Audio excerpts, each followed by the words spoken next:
Call me Vincent, the way that Van go. Call me Salem, the way I'm putting these witches through trials. My mom always said, nutrition is not superstition. What's up, folks? Been a bit, hey? We'll get back to the game design stuff soon, I promise, but I figured we'd talk about nutrition today, if you can believe it. Look at that. So I use this app called Chronometer. The benefit of it is so much more than calorie tracking.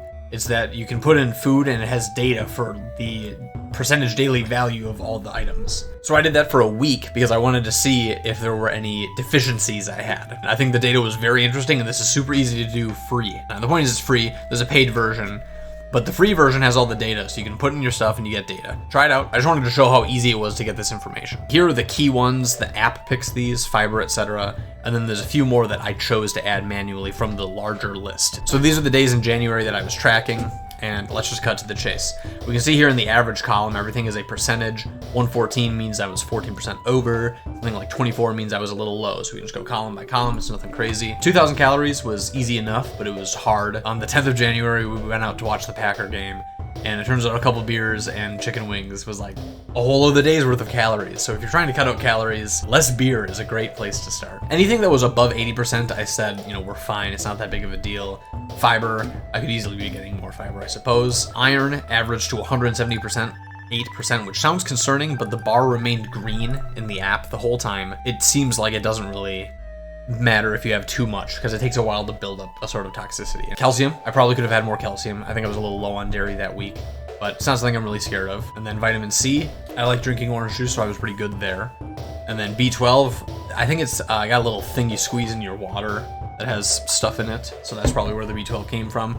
I managed to get exactly 100% of folate. I couldn't even tell you what folate is. Potassium, 96%. That's a chef's kiss. The big boy was the vitamin D, because this was the one that it was very hard to get naturally. These last 2 days, I had some fish. So it seems like fatty fish is probably the best way to get it in the winter. But I already have a vitamin D supplement, I just wasn't taking it. So all this week, all since this actual experiment, I'm recording this on the 21st, so it's been about 10 days. And I've been trying to take one little vitamin D pill with dinner, but that's probably a good deal. Magnesium, that's always a hot one. It's supposed to help you sleep or brain fog, whatever. It's all supposed to help. And 81% is pretty good. Sodium was the only one where it would become red if it went too high. If you were over 150% in any given day, it would turn red. So sodium's like something you want to watch out for. So getting 156 on average proved that I got over the daily limit on average. But the crazy thing is, so we were using a recipe feature in the app where my girlfriend would talk about all the ingredients she did, and we would put them in there, and then we would say, okay, this recipe made 4 servings. And then when I brought a serving to lunch the next day, I could just say, oh, I did 1 serving of this custom recipe. It was really, really easy. If you cook your own food, don't be afraid. The crazy thing is that like a pinch of salt to taste wasn't even included in the recipe. So not even counting like the added salt, it was already too much, which is crazy. That just shows how much salt is in our food normally. And I was careful to not eat much junk food. I mean, there's no binging on potato chips this week. I did visit the vending machine at work like once, maybe twice. Maybe that had a lot of sodium in it. Hard to say. So that's one thing to watch. And then zinc, I'm not really too concerned about zinc. It's just another thing I know people talk about, and it looks like I was a little low on that one as well. But the point of this is, first of all, so that I can say I made a video and get the new year started right. But the other thing is like Chronometer, free app. You can punch in your recipes. Almost everything that I scanned or searched was already in the database. A few things that weren't were like some niche. We had like some chocolates we got for Christmas, and I didn't want to let them sit. So I just picked a generic chocolate truffle that existed in the database. So that might have been plus or minus some. It doesn't really matter.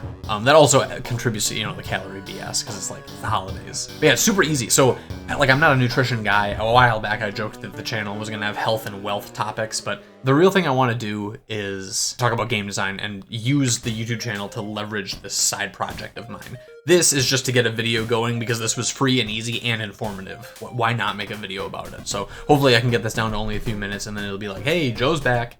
And I'm really excited to get back to the game dev stuff as soon as possible. There is a game jam the first week of February. Hopefully I make another video before then to get into the fresh of things, but it's going to be a week long to make a game jam. I'll definitely make a video about that. And if I'm not back in Godot by then, I definitely will be afterwards. Thanks for sticking with me. The flywheel is beginning to spin again.